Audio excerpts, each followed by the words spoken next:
ስቦ የራሱን ስርዓት አለ። ገዳይ ካሳ የሚከፍልበት፣ ጥፋተኛ የሚቀጣበት የራሱ ኦዳም ይባላል። ኦሮሞ አንገቱ ላይ ይዞ የሚሄደው ኦዳ ኦሮሞ እዛ ስር ተሰብስቦ በገዳ ስርዓት የራሱን ልጅ የሚቀጣበት፣ የራሱን ልጅ የሚያርምበት፣ የራሱን መንገድ የሚከተልበት ስርዓት አለ ኦሮሞ። የእናንተ ስም ደንበላሽ፣ ቁረጠው፣ ፍለጠው፣ ግደለው ስም ይዛችሁ ኦሮሞ ደም በደም እንዲመልስ ትፈልጋላችሁ። ደም በደም አንመልስም። ቀነኒ ልጃችን ናት፣ እሱም ልጃችን ነው። ኦሮሞ ቁጭ ብለን ካሳ ከሆነ እንከፍላለን። የእሱ እጅ ጥፋት ካለበት ቁጭ ብለን ተወያይተን በእናንተ ቤት ኦሮሞን ለማባላት ፈልጋችሁ የሚባላ ኦሮሞ የለም። ከእናንተ ጋር ቁጭ ብሎ ከበሮ ሲደልቅ የሚውሉ ኦሮሞ ጥቃላ የሆነ ኦሮሞ በጉዲፈቻ የመጣ ኦሮሞ ነው። ገባችሁ አይደል? እየመረራችሁ ዋጡት። በጣም ቁስላችን እየነካችሁ ነው። ከዚህ በኋላ ትዕግስታችን አልቋል። እነማን እንደሆናችሁ እናውቃለን። ገንዘብ ያሰባሰባችሁ ግሩባችሁን ደርሰንበታል። 1 ሚሊዮን በቂ ነው ለአንዱ አለም መግደል ስትሉ ነበር። እንኳን 1 ሚሊዮን አይደለም 10 ብር አውጥታችሁ አንዱ አለምን እንገላለን እናስገድላለን ብላችሁ ያሰባችሁ ሰዎች ከነዘራ ዘርታችሁ ኦሮሚያ ውስጥ አትኖሩም። ይሄ ነው እኮ ኦሮሞ ጸጥ ብሎ ያዳመጠው ኦሮሞ ፈርቶ እንዳይመስላችሁ። ፈርተን አይደለም፣ ህግ ይዞታል። የአንዱ አለምን ነገር ህግ የያዘውን ነገር ገፍተን አናጨማልቅም ብለን ነው ዝም ያልነው። ፍራቻ እንዳይመስላችሁ። ብዙ የኦሮሞ ምሁራኖች እኮ ጸጥ ያሉት ህግ ይዘዋል ብሎ ነው። እናንተ ግን እንደ እርጎ ዝንብ በየቦታ መቼ ነው የኦሮሞ ወዳጅ ሆናችሁ የምታውቁት? ኦሮሞ ወደ ኬንያ ይመለስ፣ ኦሮሞ እሬቻ ላይ ግደሉት፣ ኦሮሞን በእንደዚህ አይነት ሁኔታ ጨርሱት እሬቻ ላይ ስትሉ አልነበረም እንዴ? መቼ ነው የኦሮሞ ወዳጅ ሆናችሁ የምታውቁት እናንተ? መቼ ነው? ወሎ ላይ እኮ የወሎን ኦሮሞ እኮ ከአምቡላንስ አውርዳችሁ የጨፈጨፋችሁት እኮ ነው። ሰላሌ ላይ በስማም ብላችሁ እኮ ነው ያረዳችሁን። ወለጋ ላይ እኮ አንገት ቆርታችሁ እኮ ነው በአንካሴ ላይ ሰክታችሁ የወሰዳችሁት። ብዙ ነገር አለ ቁስል በውስጣችን። እናንተ ለቀነኒ ያዝናችሁ ነው። ይሄ የኦሮሞ ማብራት የሆነ የኦሮሞ ብረት የሆነ ጀግና አርቲስታችን ለመብላት ፈልጋችሁ ነው። ኦሮሞ የተባለ ከምድር ያልቃል። አንዱ አለም የጠጉሩ ዘላላ ከተነካ በእናንተ ማለት ነው። እንዶ እናልቃታለን። በሀጬ ጊዜ ምን እንደተፈጠረ ታውቃላችሁ። በሻሸመኔና በፊፊኔ በመላ ኦሮሚያ ምን እንደተፈጠረ ታውቃላችሁ። እንደዛ አይነት ፈልጋችሁ ከሆነ ኑና አንዱ አለም እንኩት። የልጃችን ሁነት በእናንተ እጅ በየቦታ እየገባችሁ የምታጨማልቁትና በዩቱባችሁ መነገጃ ያደረጋችሁት አይደለም። የቀነኒ ሀቅ የሚወጣው በኦሮሞና በህግ ነው የሚወጣው የእሷ ሀቅ። ስለዚህ አፋችሁን ዘግታችሁ ቁጭ በሉ። መብረቁ የእውነት በጣም ነው የማመሰግን። ጀግና ልጃችን፣ በጣም ነው የምንወድ፣ በጣም ነው የምናከብር። ለአንዱ አለም ድምፅ ስለሆንክ ክብር ይገባል። እውነት በኦሮሞ ህዝብ በጣም አመሰግናለሁ። በኦሮሞ ህዝብ ስም ማለት ነው። ያ የእነሱን ቋንቋ ስለማላቅ ይገባሃል ብዬ አስባለሁ። ሁለተኛ ቋንቋ ስለሆነ አልጨነቅበትም። ቴንኪው። ያው እንግዲህ እኔ በሀቅ አምናለሁ፣ በፍትህ አምናለሁ። እኔ ሀቅ ነገር ነው የሚመቸኝ። ማንም ደግሞ ሀቅ ይዞ ያየነው ስለሌለ እሺ፣ ጥሩ እንዲህ ሰው የመሰለውን ሀሳብ የራሱን አመለካከት ማስቀመጥ ይችላል። እንደዛ አድርጉ። እሺ፣ ቴንኪው። አሊያ ቀጥ እስኪ አሊያ፣ ከዛ ወደ ኦሮ ይሄዳል። መብረቁ እኔ እንኳን ያው ብዙ አላወራም። ያው ማለት ይሄ የሂውማኒቲ ጉዳይ ነው እንጂ የፖለቲካ ጉዳይ አይደለም። ለምን እንደዚህ አይነት ጉዳዮች የጀስቲስ ጉዳዮች ሲነሱ ከፖለቲካ ከጎጥ ስር ማንወጣው ለምን እንደሆነ አላውቅም። ይሄ የሴቶች ጉዳይ ነው። በነገራችን ላይ ቀነኒ ታዋቂ ስለሆነች ነው እንጂ በጣም በብዙ ፐርሰንት ኢትዮጵያ ውስጥ ታውቃላችሁ፣ በጣም አቢዩዝ አለ ሴቶች ላይ። ገባህ አይደለ? ይሄ ታዋቂ ስለሆኑ ነው እንጂ ብዙ አሲድ የተደፋባቸው በየቀኑ የሚገደሉ ስታቲስቲክሱን ማየት ትችላለህ። ግን እንደዚህ አይነት ነገር ሲመጣ ለምንድን ነው ዘር ውስጥ የምንወሸቀው? ለምንድን ነው ከዘር ጋር የምንለጠፈው? ማለት በቃ ይሄን ህግ ይዞታል እንበል ጉዳዩ ነው አይደለ? ይሄ ሰውዬ እኮ ጥፋተኛ አይደለም ተብሎ አይደለም የተለቀቀው። የዋስ መብቱን የተጠበቀለት ገብቶሃል አይደለ?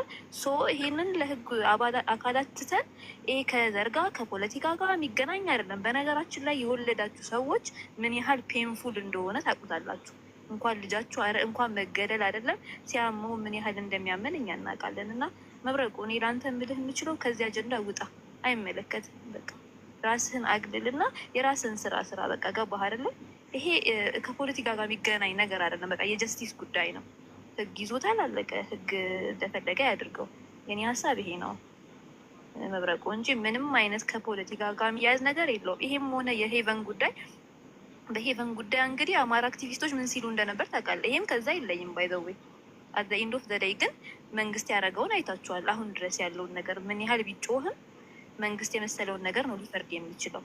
ሶ ኢስ ጀስቲስ፣ ይሄ የጀስቲስ ጉዳይ ነው እንጂ የፖለቲካ የዘር አይደለም። እንደዛ ቢሆን እኮ እናትና አባቷ እኮ ኦሮሞ ናቸው አይደል እንዴ? ጀስቲስ እያሉ እኮ አይጮሁም ነበረ። ሶ ራስህን ከዚህ ነገር ውስጥ አውጣ። እኔ ይህን ነው ልልህ የምችለው። መብረቁ በራስህ አጀንዳ እንትን በል። የሰው አጀንዳ እያራመድክ እንትን አስበል። አንተም ሳይድ ያስመርጣለሁ። በመጀመሪያ ወደ ፖለቲካ ጠምዝዘውታል። ከባድ የሆነ ፖለቲካ ውስጥ ገብቷል። ቢሆንም ግን እኔ አጀንዳ በጣም ከብዶኝ የከበደኝ ራሱ ሮባት ጋር የጀመርኩት ውስጥ ገስት ላይ ያሉትን ላስተናግድና ኦዲየንስ መጠየቅ ይቻላል። ከዚህ አጀንዳ በነገራችን ላይ ቅድም መሲ የምትባል ልጅ ስታወራ ነበር። የገደላት አማራ ነው የሚባል። አንዳንድ ሰዎች ጥላቻችሁን በልክ አድርጉት። እቺ ልጅ ሶሳይድ ነው ያደረገችው፣ እራሷን ያጠፋችሁ። አማራ መጥቶ እዛ ቤት አልገፈተራትም። የምትኖረው ከባለቤቷ ጋር ነው ማለት። ጥላቻችሁን በልክ አድርጉት። ይሄ አንዳንዴ እኮ የሆነ ታማኝነት ያለው ነገር ብታወሩ ጥሩ ነው። ሶ እናንተ ጀስት መጠየቅ ያለባት እንድትልቁሽ እያደረጓት ነው። ይሄን ነገር ለማስቆም ብዬ እኮ ነው ስትማማሪ። አሁን እሷን ሰምተሽ ነው እንጂ ሌሎች ደግሞ ኦሮሞ ሰው በላ፣ ኦሮሞ አረደ፣ ኦሮሞ በልቶ ዋጠ ምናምን እያሉ ደግሞ ኮሜንት አለ። እችልጅ ገዳይ ናችሁ ለማለት ፈልጋ ነው። እሺ ነው አማራ ክልልን ብትሄድ ከዚህ በላይ አለ እንዴ? የፌቨን አይብስም እንዴ? ፌቨን እኮ የ5 ዓመት ልጅ እኮ ነች። የእሱ አይብስም እንዴ? ከዚህ ከሆነው እኮ የእሱ ሟሞት ይብሳል አይደለም? ኤቭሪ ክልል ውስጥ ገዳ ያለ ተደራጅቶ መጥተው ለምንድን ነው ፎቶሾፕ ሰርተው እዚች ፎከስ ያደረጉት? ኤቭሪዌር አዲስ አበባ ላይ ራሱ እኮ መገደል አለ። ገባህ አይደል? ብዙ ቦታ መገደል አለ። በየክልሉ ገዳይ አለ፣ ሟች አለ። የዚች ልጅ ጉዳይ ግን ተጠቀሙበት ማለት ነው። እያልኩ ያለሁት እሱ ነው። አሁን ተኩማም ሁሉም ሀሳብ ይሰጡበታል በዚህ ዙሪያ። እኔ አሁን የልጅቷ ሀቅ ይውጣ ነው። ግን ይሄን ሰውዬ ለማስበላት ሆን ብለው ብሔርተኞች፣ አማራ ብሔርተኞች፣ ኦሮሞን ሰው አይደለም ብለው የሚያምኑ ሰዎች ጉዳዩን አጀንዳውን አናፈሱት በጣም ሰሞኑ። ያ ሲሆን ደግሞ እንደውም የልጅቷን ሀቅ እንዲደበቅ ማድረግ፣ ሁሉም ከሱ ጎን እንዲሰለፍ እያደረጉ ራሷቸው የገዳይና የሟች ቤተሰብ ወይም ደግሞ ይሄ ልጅ ሚስቱ ነች ከምንም በላይ ተጠቅሟል። እናቷ ቀጥሎ እሱና ቤተሰቦቹ መረጃውን አጣርተው ፍትህ ሲሰጡ ድረስ የአማራ ብሔርተኛው ኦሮሞን ቢጠላ ፍትህ እያለ ፎቶሾፕ ይዞ መዞር ጀመር። አይሽ ያ ማለት ምንድን ነው? ጉዳዩን ፖለቲካ ውስጥ አስገቡት ማለት ነው። ያኔ ኦሮሞን መከፋፈል፣ ኦሮሞን ማሸማቀቅ፣ ኦሮሞን ራሱን ገዳይ ለራሱ ፍትህ ጠያቂ። ኦሮሞ ገዳይ ነው ይልሻል። ፍትህ የሚጠይቀው ደግሞ ለኦሮሞ። እነሱ ከዚህ ነገር ቢወጡ ያልገባ ላልገባ እችላለሁ። እስኪ ገዳይ ብሔር የለውም። በነገራችን ላይ ገዳይ ብሔር የለውም። በዚህ ማይስማማ አለ ብዬ አላስብም። ገዳይ ብሔር የለውም። ገዳይ ነው። ከየትኛውም ብሔር ይሁን ገዳይ ነው። ዳሴት በቃ ደህና ምሽ መብረቁ ይሄ ልልህ ነው የገባሁት። እሺ አለ እስኪ እና ወንድሞቼን ሀሳብ ሰምቼ ላቆመዎች ተራን እየጠበኩ ነው። ቅድም መብረቁ እኔም እየጠበኩ ነው። 2 ደቂቃ ትሰጠኛለህ? አስታውሰኝ። ኦኬ በቃ ተራ ሲደርስ ስላስገባሁት ንግስቷ ተኩማን ስቤት ስላስገባሁት ልስጠውና ባባም አለ ለእነሱ ሰጥቼ ኦዲየንሱን አዳምጠን ልናቆሙ እንችላለን። እስኪ ተኩማ ስቤ ነው ያስገባው። ቀጥል። ሰላም አለይኩም። ዋሌኩም ሰላም ወረህመቱላሂ ወበረካቱ። ወላሂ በጣም ነው የማመሰግነው። ጥሩ ሀሳብ ነው ያመጣ። በጣም ያሳመመኝና ያመመኝ ነገር ቢኖር ያውን ሰሞኑ የሚለቀቁ ፎቶዎቿ በጣም ልብ ይሰብራል። እና ደግሞ አሁን አብዛኛው ሰዎች ወደ ፖለቲካ አዙሮታል። ግን ይሄ አሁን ለምሳሌ እሷ ሞታለች ነፍሷን ይማር ነው የሚባለው። ሀቋም ደግሞ እንዲወጣ ፍላጎቴ ነው። ወንጀል የሰራ በሰው እጅ ከሆነ ሕግ ይዟል፣ መንግስት የተከታተለ ነው። ማንም ከሕግ አያመልጥም። እና ከሕግ አያመልጥም። ስለዚህ አብዛኛ ሰዎች ነገር በሕግ እንዲያልቅ ሳይሆን ህዝብና ህዝብ ለማጋጨት ጥረት የሚያደርጉም ብዙ ሰዎች አሉ፣ እየታዘብኩ ነው። ያ መሆን የለበትም። አንዷለምም ከሆነ ደግሞ ወደ እሱ ለማላከክ ከሆነ አሁን እሷ የሞተች ጊዜ እሱ እዛ እንዳልነበረ በሰፈሩም እንዳልነበረ ያው ብዙ ኢንፎርሜሽኖች አሉ። ልጅቷ ደግሞ ራሷን እንዳጠፋች ነው። ሁሉን የሚያውቀው ደግሞ አንድ አላህ ነው። ሁለተኛ ደግሞ መንግስት በምን ማግኘት እንዳለበት መንገዱን አጣርቶ እየደረሰበትም ነው፣ ይደርስበታል። የትም ይሁን የማንም ከየትኛውም ብሔር ይሁን ከየትኛውም ዘር ይሁን ከየትኛውም ሃይማኖት ይሁን ወንጀለኛ የትም አያመልጥም። አላህም ደግሞ እንዲያሲዝ ነው የሚያደርገው። ስለዚህ ይሄ ነገር ወደዛም ወደዚህም እንትን የሚሉት ቢያቆሙ ጥሩ ነው ባይ ነኝ። ያችሁት እንዲህ ይሄን ሀሳብ ፈልጌ ሌላው ደግሞ ይሄን እንዲያዳምጥ ፈልጌ ነው። አጀንዳ የለኝም። መብረቁ አንድ ነገር ክሊክ ላድርግል እዚህ ጋር ማለት ነው። ምን አለ መሰለ፣ አሁን ለምሳሌ እየተካሄደ ያለው ባዘዌ በአንዷለም ብቻ ባታዩት፣ አሁን እኛ የአጫሉ ፋውንዴሽን በጣም በየአመቱ ማለት ነው ሌላ ብቻ ሳይሆን ጀስቲስ ያጫሉ ጀስቲስ የሚጠየቅበትም ጭምር ነው። ባዘዌ ክሊክ እንደሚሆንላችሁ ከፈለጋችሁ በየአመቱ የእሱን ፋውንዴሽን የሚደረግበት ዋና ምክንያት ሰውን በደስታ አምጥቶ መሸለም ብቻ ሳይሆን የእሱን ጀስቲስ ሁላ የሚጠየቅበት ነው። አንድ ሁለተኛ ደግሞ አንዷለም ዛሬ የቀረበው በጥያቄም ጭምር ነው። በደብዳቤ የፋውንዴሽኑ እንትኖች የሚባሉት እነሱ መጀመሪያ ጊዜ ደብዳቤ ላኩ። ለማን? ለአንዷለም። እኔ በዚህ ነገር መሳተፍ አልችልም፣ መሳተፍ አልፈልግም። በአሁኑ ሰዓት እኔ አዘን ላይ ነው ያለሁት፣ አዘኔ ራሱ አልጨረስኩም፣ በእንደዚህ አይነት ነገር አሁን ላይ መታየት አልፈልግም ሲል ገባ ካደለ። በዛን ሰዓት የእሱ ዘፈኖች ሁሉ ፖፑላር ስለሆኑ ቆረቆራቸውና ለፖሊስ ማለት ነው ደብዳቤ ጻፈ። ማ ፋውንዴሽኑ ምን ላይ ነው ያለው? እንዴት ነው የእሱ በምንድን ነው የእሱ ኬዝ ላይ ያለው? ኬዙ እንዴት ነው ምናምን ተብሎ ሲጠየቅ ከዛም ፖሊስ ክሊር አደረገ።